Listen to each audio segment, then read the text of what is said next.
అప్పట్లో మాల్దీవుల అధ్యక్షుడికి నెత్తిన మేకు దిగింది. పాకిస్తాన్తో అంటకాగి తుర్కియే వాణిజ్యాన్ని, టూరిజాన్ని నడివీధికి లాక్కొచ్చిన వెధవైత్వం నేడు ఎర్డొగాన్కు దఖలుపడింది.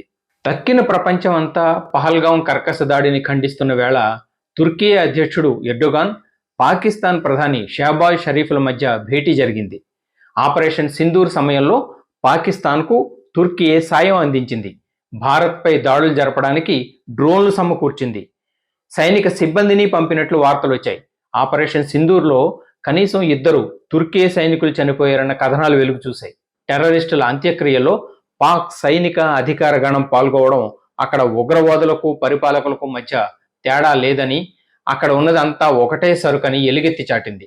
అటువంటి క్షుద్ర శక్తులతో జట్టు కడితే వాటి పర్యవసానాల్ని గుర్తెరగకుండా తుర్కియే లాంటి దేశం ఏదైనా ఎగేసుకుని వెళ్తే వ్యక్తిగతంగానూ, వ్యవస్థాగతంగానూ భారీ మూల్యం చెల్లించక తప్పదు. పాకిస్తాన్ది ఇప్పుడు అత్యంత క్షీణ దశ. అదిప్పుడు మునిగిపోతున్న వాడ.